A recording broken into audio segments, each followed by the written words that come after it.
देखो बचपन से हम लोगों को सिखाया जाता है कि कभी भी एक तरफा फैसला नहीं सुनना चाहिए। हमेशा दोनों पार्टियों को आपस में बिठा करके तब जाकर के कहीं फैसला देना चाहिए। तरुण वाले मामले को आप लोग जानते हैं, सोशल मीडिया पर काफी ज्यादा चर्चाओं में चल रहा है। हमने सिर्फ तरुण तरुण का सुना, जितनी भी मीडिया थी, किसी ने दूसरी पार्टी की बात तो सुनना ही पसंद नहीं करा। सबको ये लगा कि ये तो भैया उन्होंने तो बहुत ज्यादा गलत कर दिया है। मैं चाहूंगा कि आप पहले ये पूरी वीडियो सुने, विक्टिम की बात भी सुनी जाए, तब जाकर के कहीं ना कहीं फैसला देना चाहिए इंसान। पहले आप ये वीडियो सुने, फिर सुनकर के बताएं कि आखिर गलती है तो है किसकी। मुझे तो लगता है ये सारा का सारा जो कारनामा फैलाया गया है, ये बजरंग दल वालों का है। 20 से 25 लड़के लेकर आया है और उनके हाथों में रोड थी, आयरन की रोड, हॉकी बैट, उनके हाथ में सब कुछ था। बात के बीच में ही वो पीछे से आ गया, पीछे से उसने सब पे वार किया, सीधा सरों पे वार किया उसने। सबसे पहला वार उसी ने किया था, मेरे भाई पे किया था इतनी जोर से जिसको दौरे पड़ना शुरू हो गए थे। उसी का भाई था, तरुण का भाई था अरुण, उसी ने उसके सर पे मारा था इतनी जोर से। मेरे और वो सारे नशे में धुत थे, वो सभी के सभी नशे में थे।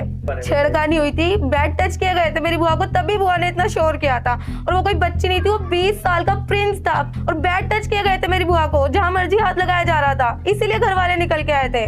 पीछे से तरुण आके डंडे मारने लग जाते, वो भी आयरन के रोड। एक मारते ही मेरे चाचा का सर फटा, उनके माथे पे 10 टाँके आए हैं। मेरे पापा के हाथ टूटा, मेरे चाचा का पसलियों पे लगी है। मेरी दादी और मेरी चाची पुलिस स्टेशन भी गई थी दावड़ी मोड़ पर, उनके एफआईआर वगैरह कुछ दर्ज नहीं करी। उन्हें बाहर से कह दिया गया कि चलो चलो जाओ यहाँ से। कम से कम भी 10-12 लोग हैं हमारे घर के जो जख्मी हुए और किसी को दिखाया नहीं गया, किसी की ट्रीटमेंट नहीं कराई गई, सबको जेल में ले जाके फेंक दिया गया।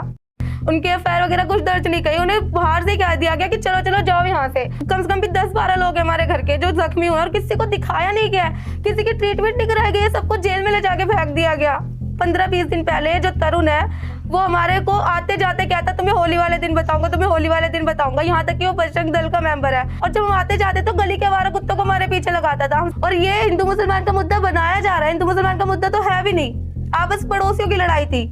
हमारी घर की 3 औरतों को उन्होंने अपने पास कर लिया, अपने पास जेल में रख रखा है। औरतों को ले जाने का क्या मतलब है? और अभी तक भी हमें पता नहीं है वो जिंदा है कि वो मर गया, उसकी कैसी हालत है। पहले तो हर एक सिक्के के 2 पहलू होते हैं, एक ही पहलू को देख के हमेशा आवाज नहीं उठानी चाहिए, दोनों तरफ की आवाज सुननी चाहिए।